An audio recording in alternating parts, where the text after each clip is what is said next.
جانے سے پہلے اس نے ایک نظر پھر سے خود کو آئینے میں دیکھا اور اس کی ساحر آنکھیں آج جیسے اعلان کرتی تھی، ہے کوئی جو بچ کر دکھائے۔ وہ آنکھیں نہیں، وہ جادو تھا، کلا، علم تھا، طلسم یا پھر شاید بادثرات۔ وہ اور ہمایوں مفتی جو اس سحر، اس طلسم اور ان بادثرات کا شکار ہوا تھا، اور کیا ہی بری طرح سے ہوا تھا۔ وہ تو مسز ہولا جہانگیر تھی، ساحر آنکھوں کی ملکہ۔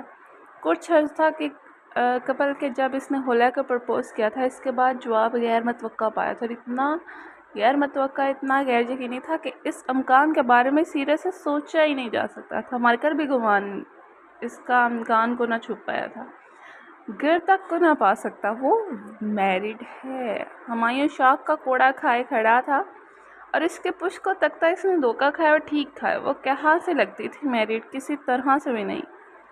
میں نے ایک شادی شدہ عورت کو اور وہ بے دم ہو کر 2 قدم پیچھے کو لٹ کھڑایا، اور دوسرا احساس شرمندگی۔ میرے خدا! اس نے منہ پر ہاتھ پھیرتے ہوئے آسمان کی طرف منہ کر کے کہا۔ گاڈ! بے اختیار سر جھٹک کر اسے احساس نے نجات پانا چاہی تھی، مگر شاخ بدترین تھا، اور یہ اتنی جلدی جانے والا نہیں تھا۔ ساری پارٹی میں پھر وہ غائب دھماکے کا شکار رہا تھا، اور یقین نہیں کر پا رہا تھا کہ اس نے کیا کیا تھا، کیا کر دیا تھا۔ ایک شادی شدہ عورت کو پرپوز کیا، ایک شادی شدہ عورت کو، اور پھر اس کے بعد اس کے جسم پہ پسینوں کی بوندوں کی صورت پھوٹتا اور لہروں کی صورت پہننے لگتا۔ ناقابل یقین تھی یہ بات۔ وہ سر چٹک کر بڑبڑاتا رہا، اور وہ بری طرح سے ڈسٹرب ہو رہا تھا۔ اگر اس نے آپے سے کچھ کہہ دیا، او میرے خدا! ایک کے بعد ایک سوچ سے اسے ندامت کے نئے مفہوم سے روشناس کروا دی تھی۔ وہ تو اس کا نام تک نہ جانتا تھا، اور یہ جرأت، میں نے یہ جرأت کی کیوں؟ دماغ خراب تھا میرا کیا یوں کسی کو سرِ راہ اس طرح سے پرپوز کیا جاتا ہے، اس طرح بات کی جاتی ہے؟ پشیمانی سی پشیمانی تھی، اور پشیمانی اب شدید پچھتاوے میں بدل گئی تھی۔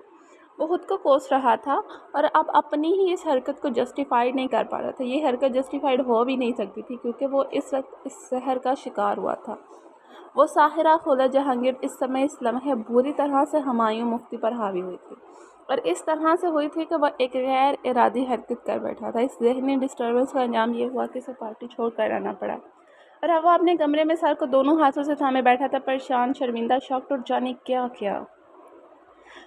اور یہ شروع میں جو سین ہوا تھا، یہ ہم نے سین پڑھا تھا کہ ہمایوں نے ایک لڑکی کو پرپوز کیا تھا۔ وہ لڑکی کون تھی؟ وہ ہولا جہانگیر تھی۔ ہولا جہانگیر مثنیٰ کی بہن، اور اب وہی ہمایوں مثنیٰ کا شوہر ہے۔ What a twist! اچھی بات ہے، برو گھما رہے ہیں ہمیں یہ لوگ۔ آف وائٹ شرٹ اور نیوی بلو ڈریس پینٹ میں ملبوس وہ آئینے کے سامنے کھڑا بال بنا رہا تھا۔ 2 بولوں کے درمیان ایک بال تھا، اور چہرہ معمول سے زیادہ سنجیدہ۔ کفس کے بٹن بند کرنے کے بعد اس نے ڈریسنگ ٹیبل پر رکھی 2 ٹائیوں میں سے ایک لائٹ بلو اسٹرپس والی ٹائی کا انتخاب کیا، اور اب وہ ٹائی باندھ رہا تھا۔ ٹائی باندھنے کے بعد اس نے دونوں ہاتھوں سے شرٹ کے بال درست کیے، اور پھر پرفیوم کی بوتل اٹھائی۔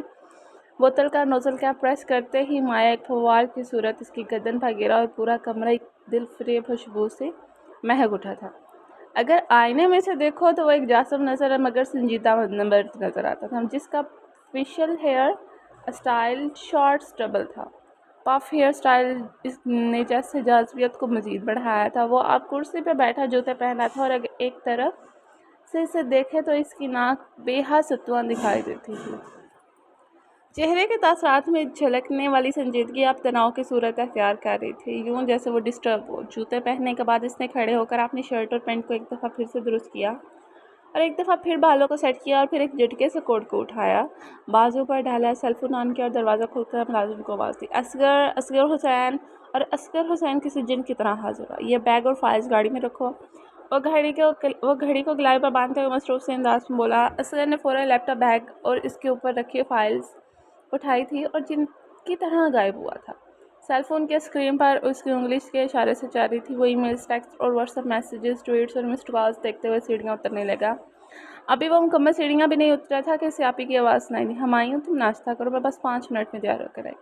اسے دیکھ کر تبسم نے اپنی جگہ چھوڑی تھی۔ یہ روز کا معمول تھا۔ اس آواز پر وہ چونکا، متوجہ ہوا، اور چند لمحے انہیں دیکھتا رہا۔ آپی اب دوسری گاڑی سے چلی جائے، مجھے بے حد اہم کام ہے آفس میں، آج میں آپ کو ڈراپ نہیں کر سکوں گا۔ اور یہ جملہ معمول کا حصہ نہیں تھا۔